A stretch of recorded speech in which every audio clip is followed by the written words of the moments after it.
Certain Affinity welcomes you to yet another Forge tutorial. In this video we'll be covering how to place Ordnance Drops on your map variant in Forge. The Ordnance system is new to Halo 4. Instead of weapons appearing on the map, they'll now be dropped in by the UNSC Infinity with the nav marker calling attention to them. There are three types of ordnances which can be placed in Forge. First, we have initial drops. These will appear at the beginning of the match and will be present in all modes on your map variant. To adjust which weapon drops, hit X to access the object properties. The object options here are pretty long, including not only weapons but also grenades and armor abilities. The resupply time option can be used to make these weapons consistently respawn. The timer will begin from the moment the weapon is picked up. Next up is random drops. These do just as the name says. They'll drop randomly throughout the match with the frequency set in the game type settings. Press X to open the random drop properties, and you'll see a list of object choices. You can set as many of these as you like. Each time this ordnance is selected, a weapon will be chosen at random from the options set here. So if I select 4 weapons here, each has a 25% chance to spawn when this ordnance drops. We'll go over the game type settings which can be used to tweak random drops shortly.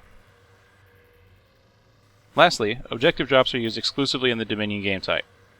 They'll drop when a base is resupplied, and as such, they need to be connected to a base.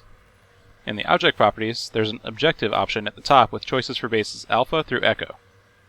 Simply set that to the corresponding base, and then object settings work the same as random drops.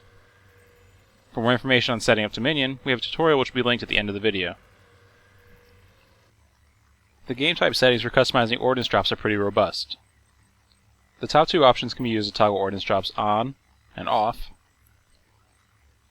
Infinity settings is used to determine how often random ordnance drops will drop on your map.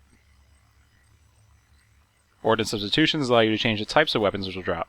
This will override the weapons you selected when placing your drop points. Personal ordnance options allow full customization of which options will appear when a player earns a personal ordnance. You could even weigh an option more heavily if you'd like for it to appear more often than the rest of the list. Point requirement and point increase multiplier adjust how frequently and easily players will get personal ordnance.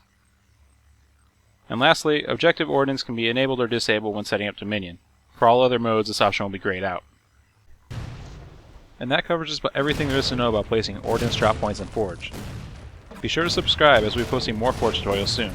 Additionally, if you have any requests for a tutorial topic, be sure to leave it in the comments. From all of us at Affinity to all of you, Forge on!